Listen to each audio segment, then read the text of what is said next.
Hey there, and welcome to Utility Sports. Today we're talking about free agency.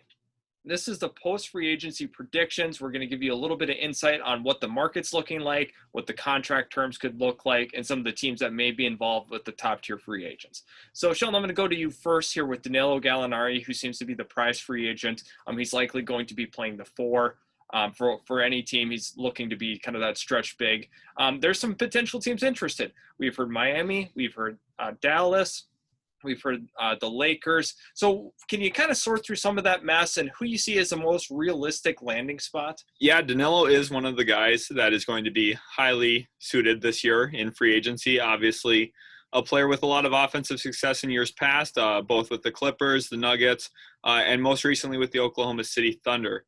Danilo Gallinari, for those teams, is going to be looked at as a stretch four, like you had mentioned, and offensively is going to bring a lot to the table. As a shooter, a floor spacer, and a guy who can also, create off the dribble for himself and out of the post sometimes. For the Miami Heat, I think that they are actually going to be the front runner for Danilo Gallinari. I think they're going to offer him potentially a bigger one-year deal that other teams most likely aren't willing to offer, simply because they obviously want to keep their cap space open for Giannis Antetokounmpo going into free agency of 2021. But I think that they should be considered the top destination for them. Obviously came off a very successful season last year. And I think as a stretch four, he'd fit perfectly next to Bam Adebayo. And in a zone defense, I think that's a good way to hide some of his issues on the floor. Also, I think the Mavericks are a team that would like to get him, but I just think they're kind of out of that range right now. They'd have to use the taxpayer mid-level exception to get him, something that's only $5.4 million. And I think his price tag is a little bit more than that, despite him coming out and saying he wants to win. And I think the Mavericks are still probably a year out from that and aren't going to be really willing to go into a long-term deal with Danilo Gallinari due to their also expected pursuit of Giannis.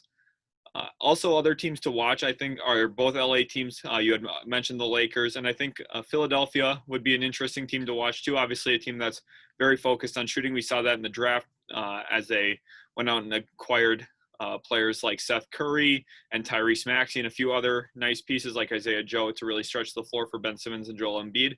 And I think Gallinari would be the prime fit there for them. So I think he's interesting to watch in that situation.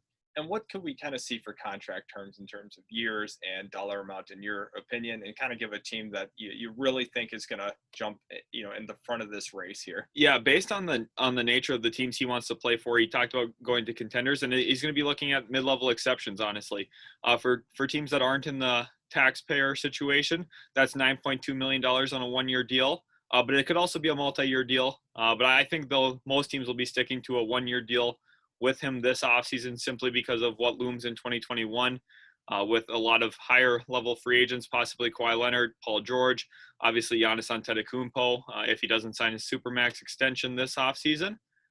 So I'm looking at a one-year deal, and it's going to be between that 5.4 range for a taxpayer mid-level and a $9.2 million deal for a non-taxpayer. And I do think the Heat are in pole position at this point. For the next free agent, we have Jerami Grant, and obviously the playoffs were a big reason why he is one of the top coveted free agents. He really picked it up against the Clippers. What kind of teams could you see for him? Yeah, Grant's going to be a team. I think that his market's going to be actually a little bit limited simply because of what his price tag's going to be. He's going to be a guy who wants between $14 and $18 million. So I kind of look at two teams here. The Atlanta Hawks, obviously a team that is really focused on improving their overall production around Trae Young. And I think that they have enough cap space to really go make a move at him. And the other team being the Denver Nuggets, a team with bird rights on him, are going to be able to go over the cap number to keep him.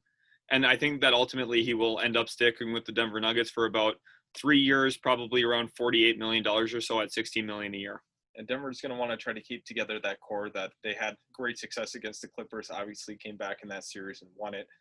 They'd like to add a little bit more as well. So we'll kind of see what some of their bench players, what they might do there. Obviously, there's some guys that will be moving on, so they're going to have to try to figure that all out. The next player is an interesting player, ultimate underdog, Fred VanVleet. Very, very important to the Raptors' success in their finals run. Do you think they're able to retain him, or do you think he's bouncing? It's probably one of the toughest to project at this point. I would like to see him stay in Toronto. I think that's probably his best fit, honestly, playing next to Kyle Lowry, and for head coach Nick Nurse, a guy who really knows what he's doing defensively, is able to hide some players that aren't really defensive stalwarts, to say the least. But I think that VanVleet's market is really going to be between the New York Knicks and Detroit Pistons. The Pistons did take Killian Hayes in the draft today, and also the New York Knicks did take Emmanuel quickly, but I think those are both long-term solutions. And VanVleet's a guy who's going to be able to play next to both of those players as well long-term. You're looking at a guy who's spent a lot of time playing next to point guard Kyle Lowry for the Raptors, and I think for the Knicks and Pistons, those are going to be the two teams that really comes down to, whichever one's willing to pay him more. He did come out and say he wants to get paid. And ultimately, I do think he'll end up being a Detroit Piston. So for this now, I just want to prompt you with this question. Who of all the free agents do you think will be the most coveted in terms of number of teams because of the affordability, but also the value he adds to a team? Definitely going to be Joe Harris to me. I think Joe Harris is a player that, is going to fall right in that $12 to $17 million price range.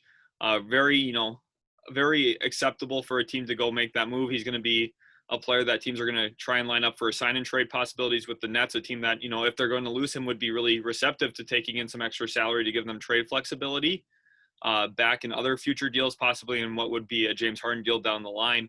And I think Harris is, a player that when you look at what he offers offensively, he can fit on essentially every single team.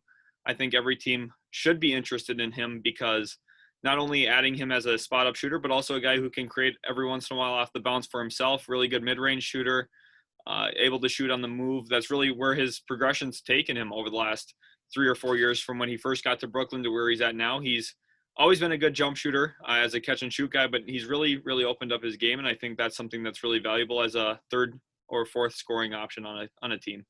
Now, which of the free agents do you believe will be drastically overpaid? We had brought up Jerami Grant. We believe that he is in contention for this award, if you may say so. But who's another guy that you think is going to get overpaid and that contract is going to look pretty bad a couple years down the line?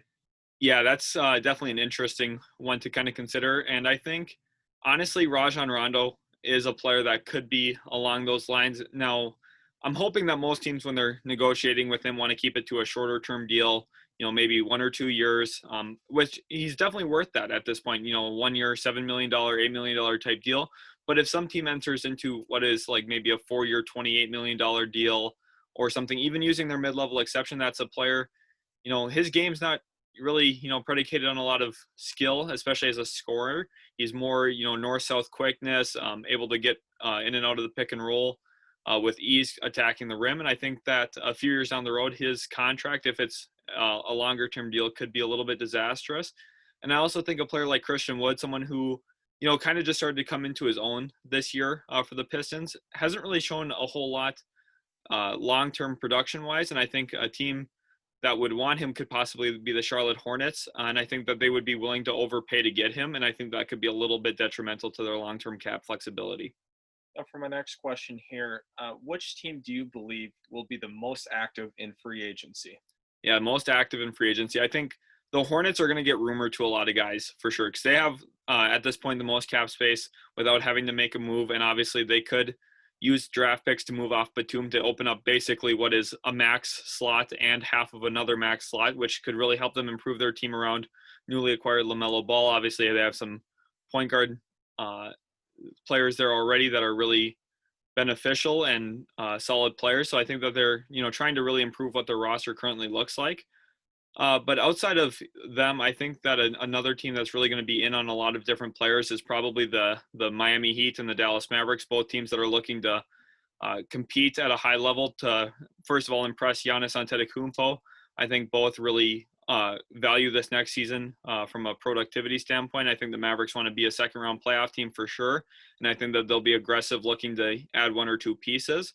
And I also think the Miami Heat are looking for a bunch of short-term options to, improve the back end of their rotation and maybe get another shot creator in town. Now, for my next question here, which team do you think will be rumored to a lot of players, but ultimately don't make a lot of changes to their roster via free agency? Yeah, that's an interesting one. I think the Cleveland Cavaliers will be a team like that. I think that the Cavaliers do have, I believe, the second most cap space, possibly third most. And I think they're going to be rumored to a lot of different players. I think they're going to be looking to maybe upgrade their wing position. They obviously took Okoro in the draft, a player that we both really like here at Utility Sports. But I think they're going to be looking for another wing defender and shot maker out on the perimeter to pair with Osman and also Okoro. to add some depth. But I think ultimately what they're going to end up doing is probably keeping Tristan Thompson around. A player that is, not a high-end player, but a player that's going to be a veteran for them, going to come in and work every day and set an example in that locker room, something that's important when you have a lot of young guys. So I ultimately think Thompson coming back to Cleveland is their biggest move of the offseason in free agency. And my final prompt here for you, which free agent do you see as being the best bargain bin value free agent? That is between two players for me, definitely between Serge Ibaka and Jay Crowder. I think Jay Crowder is going to be a guy that you're going to be able to get on the taxpayer mid-level, which is $5.4 million or less, which is very important for teams like the Miami Heat, Dallas Mavericks, Los Angeles Lakers, Los Angeles Clippers. And getting a player like him who's a starting level wing on what is a contending team is ultimately really important. And I think that he is a player that has a lot of functionality in a variety of lineups, can guard 2 through 4 most nights. He's going to be able to expand the floor as a shooter. And I also think Serge Ibaka as the other option is a guy who can give you valuable minutes as a 4 or 5 in the league, can space the floor, can play down in the post offensively and defensively, can bang with 5s, can move out in space with 4s, and still gives you some pretty solid rim protection even at this point in his career. And I think a lot of the higher end teams like the Nets and the Raptors are going to be, vying, obviously, one to keep him, one to try and pry him away from Toronto. And I also think some of the teams on the come up, like the Phoenix Suns and Dallas Mavericks, are going to be looking to add him into their front court depth for short-term improvements.